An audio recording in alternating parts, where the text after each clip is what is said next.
Hello everyone. अब हम question number 2 जो ऑनलाइन टेस्ट में जो टेस्ट 5 में आज हमने जो पूछा है उसमें cost data of a manufacturing company are as follow जो दिया गया 2018 और 2019 का दिया गया है। इसमें भी आउटपुट 1,20,000 और 1 लाख दिखा रहा है 2018-2019 का। सेल्स यूनिट 1 लाख और 1,20,000 जो पहले हमने गलती से 1,25,000 दिया, गलती नहीं हो, वो 1,25,000 भी है लेकिन थोड़ा सा वो टफ होता है तो हमने उसको सरल करने के लिए पुनः चेंज कर दिया 1,20,000 में। अगर हम 1,25,000 बनाएंगे तो उसमें थोड़ा समीकरण को तो बताना पड़ेगा। समीकरण को हल्का करने के लिए हमने 1,20,000 कर दिया जो हमने एग्जाम के दौरान ही जानकारी दे दी गई। इसमें फिक्स्ड कॉस्ट पर यूनिट 5 पर, इस पर सावधानी से ध्यान देखेंगे। फिक्स्ड कॉस्ट पर यूनिट कभी वेरिएबल नहीं होता है। इसका अर्थ होता है कि 5 पर यूनिट जो है वह 1,20,000 का दिखा रहा है, यानी 12×5 यानी 6 लाख रुपया, यानी 1,20,000 गुना 5 यानी टोटल 6 लाख हमारा फिक्स्ड कॉस्ट है। और 1 लाख भी है तो भी हमारा 6 लाख ही होगा। अब 1 लाख को 5 से गुना नहीं करेंगे, वो वेरिएबल नहीं है, इसलिए फिक्स्ड कॉस्ट कॉन्स्टेंट यहाँ पर सिर्फ पर यूनिट दिखा दिया गया है, यानी यहाँ पर वो हिडन है, वह total amount of fixed cost. उसने क्या किया, अमाउंट ऑफ यूनिट से भागा दिया आउटपुट के आधार पर। क्योंकि प्रोडक्शन जो होती है उसके आधार पर हम लोग लेके चलते हैं और प्रोडक्शन में 5 रुपये पर यूनिट बता रहा है फिक्स्ड कॉस्ट। इसका मतलब हो गया कि हमारा 1,20,000 जो अमाउंट यूनिट का है प्रोडक्शन का, वो टोटल 5 प्रति यूनिट की दर से 6 लाख रुपया होगा। ये ध्यान रखना है पहला क्वेश्चन में। फिर मटेरियल वेजेज सब दिया हुआ है। सेलिंग प्राइस दिया हुआ है 20 रुपया, दिया हुआ है नो स्टॉक ऑन 1/4/2018 में ओपनिंग स्टॉक कुछ नहीं है। You are required to work out profit for 2018-19, यानी इसका मतलब 2018 से स्टार्ट हुआ है, 2019 को आके समाप्त हो रहा है, तो 2 साल के पीरियड को बताना है। इसका अर्थ यह हुआ कि हमारा 1,20,000 यूनिट जो आउटपुट है और हम सेल 1 लाख कर रहे हैं, इसका मतलब है कि 20,000 हमारा क्लोजिंग स्टॉक बच रहा है। और आज का जो क्लोजिंग होता है, हम लोग पहले से बीकॉम पार्थन पढ़ चुके हैं कॉस्टिंग में भी, कि जो आज का जो क्लोजिंग स्टॉक है कल के लिए ओपनिंग स्टॉक हो जाता है, वह इसके लिए ओपनिंग स्टॉक हो जाएगा। तो ये 20,000 यहाँ जुट जाएगा ओपनिंग स्टॉक, तो टोटल हमारा यूनिट 1 लाख और प्लस 20 या 1,20,000 होगा तो 1,20,000 सेल कर सकते हैं। 1,25,000 भी लेके चलेंगे तो 5,000 बताएंगे अलग से कभी, तो उसमें बताएंगे किस तरह से उसको निकाला जाएगा और क्या होता है उसके अंदर। खैर अभी they are no stock on इतना 1/4 को कुछ नहीं है। You are required to work out profit for 2018 and 19 from the following methods. यह क्या है, एक एब्जॉर्प्शन कॉस्टिंग, दूसरा है मार्जिनल कॉस्टिंग्स। तो पहले हम लोग एब्जॉर्प्शन कॉस्टिंग के आधार पर देखेंगे।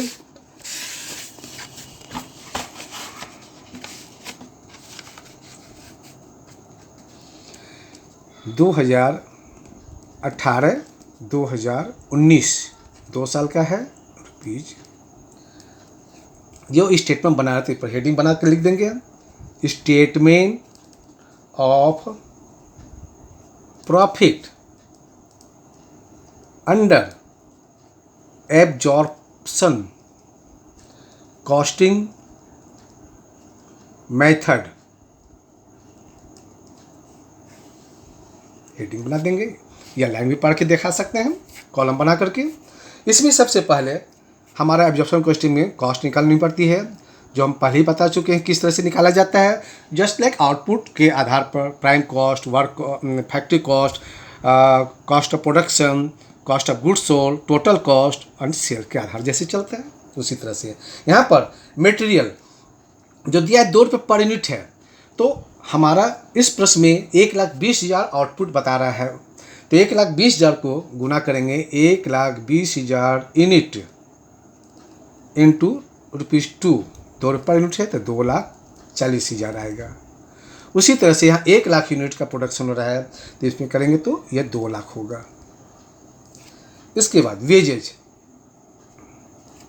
वेजेज में दिया हुआ 1 रुपये पर यूनिट तो 1,20,000 ही हो जाएगा, क्योंकि हमारा जो आउटपुट हो रहा है वह 1,20,000 यूनिट का है। यहाँ लिख देते हैं 1,20,000 यूनिट, यहाँ 1 लाख यूनिट्स। अब यहाँ पर 1 लाख रुपया हो जाएगा, दोनों को जोड़ देंगे 3,60,000 और ये 3 लाख, ये हमारा है टोटल प्राइम कॉस्ट, मुख्य लागत। इसके बाद ऐड करते हैं हम लोग फैक्ट्री ओवरहेड, इसमें फैक्ट्री में दो तरह के खर्च हो रहे हैं। एक तो प्रश्न के आधार पर जो दिया गया है वेरिएबल एक्सपेंसेस, और इसके बाद इस प्रश्न में फिक्स्ड दिखा रहा है 5 रुपये पर यूनिट के आधार पर, लेकिन वह टोटल कॉस्ट के आधार आएगा कितना, 6 लाख रुपया। तो ये फिक्स्ड कॉस्ट कुछ नहीं बोल रहा है, तो वो फैक्ट्री का ही माना जाता है, इसलिए फैक्ट्री ओवरहेड में हम लोग लिखेंगे फिक्स्ड 6 लाख रुपया। तो 6 लाख यहाँ भी होगा, चूँकि यहाँ पर डैश का मतलब फिक्स्ड को अस्थायी होता है। इसका अर्थ ये होता है कि जितना कॉस्ट यहाँ लगेगा उतना ही यहाँ भी लगेगा, चाहे प्रोडक्शन कितना ही रहे यूनिट का। पुनः इसके बाद वेरिएबल, यह तो दिया हुआ है 2 रुपये पर यूनिट, तो यहाँ पर 2,40,000 हो जाएगा 1,20,000 यूनिट के आधार पर, और यहाँ पर 1 लाख है तो 2 लाख हो जाएगा। जोड़ देंगे टोटल 3 6 3 9 2 11 12 लाख हो गया ये, 3 6 3 9 2 11 लाख हो गया ये। अब चूंकि प्रश्न में आगे ऑफिस का कोई खर्च नहीं है, तो इसे हम फैक्ट्री कॉस्ट बोले या कॉस्ट ऑफ प्रोडक्शन कहें, एक ही चीज होता है, कॉस्ट ऑफ प्रोडक्शन। अब इसमें ऐड कर देंगे, क्योंकि कॉस्ट ऑफ प्रोडक्शन के बाद आता है कॉस्ट ऑफ गुड्स, हो तो उसमें opening cost of finish goods and closing cost of finish goods चर्चा होती है। इसमें add opening stock of finished goods. इस प्रश्न में तो यहाँ पहले ही बता चुका कि 1/4 को ओपनिंग में कुछ भी नहीं था, नील हो जाएगा ये टोटल हमारा 12 लाख हो जाएगा नीचे, फिर घट करके अगर आएगा तो ये जुटेगा तो less closing stock of finished goods. तो क्लोजिंग स्टॉक कहाँ से आया, तो 1,20,000 यूनिट का प्रोडक्शन किया गया और बेच रहे 1 लाख यूनिट, इसका मतलब 20,000 यूनिट हमारा क्लोजिंग स्टॉक है। इसका कैलकुलेशन कैसे होगा, ये कॉस्ट ऑफ प्रोडक्शन के आधार पर आएगा, यानी 12 लाख रुपया जो हमारा दिया हुआ है वह 1,20,000 का है, तो 20,000 में क्या होगा कैलकुलेट कर देंगे। 6 दूनी 12 2 ये 6 हो जाएगा, 6 दूनी 12 2 लाख रुपया, टोटल 2 लाख ये हमारा क्लोजिंग स्टॉक है। इसको घटा देंगे, ये 10 लाख निकल गया, ये कहलाएगा हमारा कॉस्ट ऑफ सेल्स। अब उसमें आगे selling expenses, selling distribution expenses जो प्रश्न में दिया जाता था वो रहेगा, तो जोड़ते तब वह कहलाता टोटल कॉस्ट। नहीं है तो यही कॉस्ट ऑफ सेल्स को टोटल कॉस्ट भी कह सकते हैं, और total cost of goods sold भी बोल दें या टोटल कॉस्ट बोल दें। अब इसमें प्रश्न में हमारा प्रॉफिट दिया हुआ है, नहीं सॉरी सेल्स दिया हुआ है ₹20, 1 लाख यूनिट है, उसको 20 से गुना करेंगे 20 लाख रुपया, टोटल अंतर में लेंगे तो हमारा 10 लाख ये प्रॉफिट हो गया, ये हमारा सेल्स हुआ। अब ये आज का जो क्लोजिंग स्टॉक है कल के लिए ओपनिंग स्टॉक होगा, ये 2 लाख मेरा ओपनिंग स्टॉक हो गया, टोटल 13 लाख हो जाएगा। यहाँ पर क्लोजिंग स्टॉक कुछ नहीं है, नील, तो हमारा 13 लाख ही टोटल कॉस्ट कहलाएगा। यहाँ पर सेलिंग प्राइस क्योंकि प्रश्न में जो दिया गया है वह है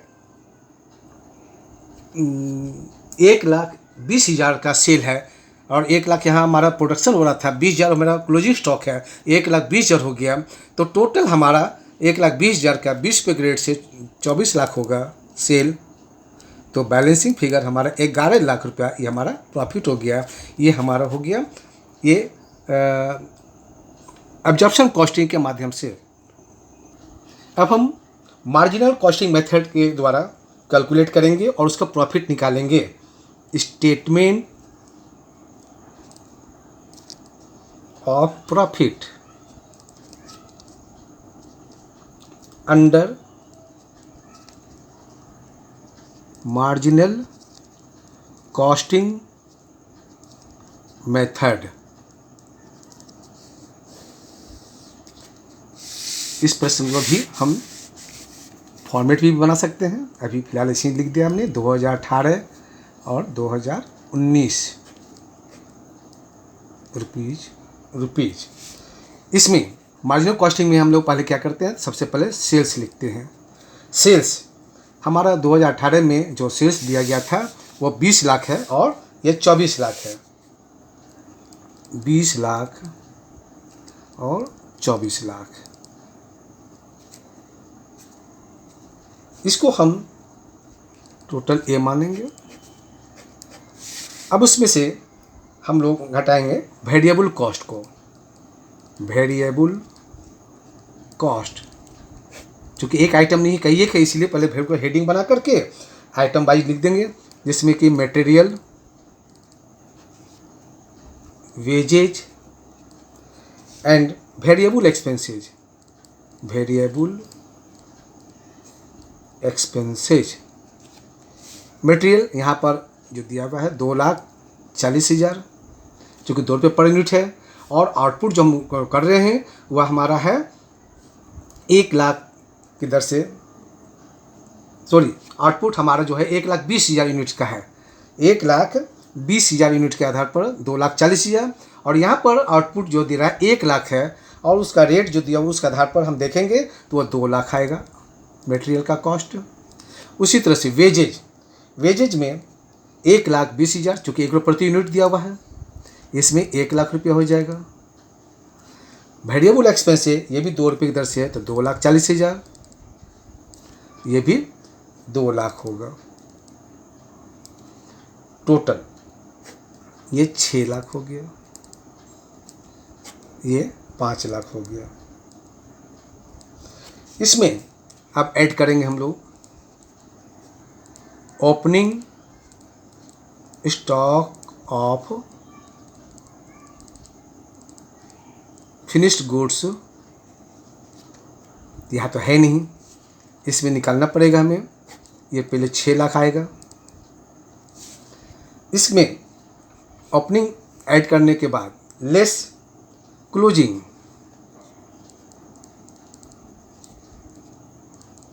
स्टॉक ऑफ फिनिश्ड गुड्स। तो हम पहले देख चुके हैं कि सेल हमारा 1 लाख यूनिट का है और हम बना रहे हैं 1,20,000। तो ये जो मेरा वेरिएबल कॉस्ट 1,20,000 का है, तो हम जब सेल करेंगे तो हम घटाएंगे सेल में से जितना यूनिट बेच रहे हैं, यानी 1 लाख बेच रहे हैं, तो 20,000 हमारा क्या हो जाएगा, क्लोजिंग स्टॉक। तो क्लोजिंग स्टॉक हमारा जो निकलेगा यहाँ पर सिर्फ वेरिएबल कॉस्ट का आधार पर निकलेगा, यानी 6 लाख हमारा जो निकला है वह 1,20,000 का है। तो 20,000 का कितना होगा, ये 6 दूनी 12 काटेंगे, 2 ये 6 हो जाएगा, 2 छक 12, 6 का 6, 1 लाख रुपया। ये 1 लाख हमारा क्लोजिंग स्टॉक हो गया। चूँकि वेरिएबल कॉस्ट ही मात्र इसमें ऐसे भी कैलकुलेट करेंगे, 2 रुपया और 1 3 रुपया, और यहाँ पर 2 रुपया, टोटल कितना हो गया, 2 और 1 3 और 2 5 रुपया, और 20,000 है यूनिट क्लोजिंग बचा हुआ 20,2500, तो भी ऐसे निकाल सकते हैं डायरेक्ट, यानी हमारा 5 लाख ये हो गया। और जो आज का हमारा क्लोजिंग है वो कल के लिए ओपनिंग ही रहेगा, क्योंकि एक ही कंपनी बना रही है, तो टोटल वह 6 लाख इसका हो गया। अब वह टोटल यूनिट बेच रहा है 1,20,000, बनाया 1 लाख, बेच रहा है 1,20,000, तो 1,20,000 का आधार पर निकल जाएगा। ये जुटने के बाद यहाँ पर आएगा हमारा 6 लाख। अब इसमें ओपनिंग स्टॉक जोड़ दिया, क्लोजिंग निकल गया, ये जो कहलाया हमारा 5 लाख, ये हमारा टोटल बी हुआ। अब कंट्रीब्यूशन ए माइनस बी, ए हमारा 20 लाख है, 5 लाख बी है, घटाने के बाद हमारा जो निकलेगा वह 15 लाख निकला। यहाँ भी 24 लाख है, 6 घटाएंगे तो हमारा जो निकलेगा वो 24 में 6 गया 18 लाख निकल जाएगा। ये कंट्रीब्यूशन हो गया। अब उसमें से लेस फिक्स्ड कॉस्ट जो प्रश्न में दिया हुआ है वह कितना दिया हुआ था, 5 पर यूनिट, यानी पहले ही निकाल चुके 6 लाख रुपया, ये 6 लाख रुपया, ये हो गया हमारा टोटल 12 लाख, ये फिक्स्ड घटाएंगे 9 लाख, ये हमारा प्रॉफिट हुआ। टोटल प्रॉफिट 12 9 21 लाख यहाँ भी है, यहाँ भी प्रॉफिट 10 11 21 लाख ही है। अंतर कि एब्जॉर्प्शन कॉस्ट के आधार पर प्रॉफिट शो करता है 10 लाख और 11 लाख, जबकि मार्जिनल कॉस्ट के आधार पर हमारा 6 लाख 9 लाख और 12 लाख शो करता है। Thank you.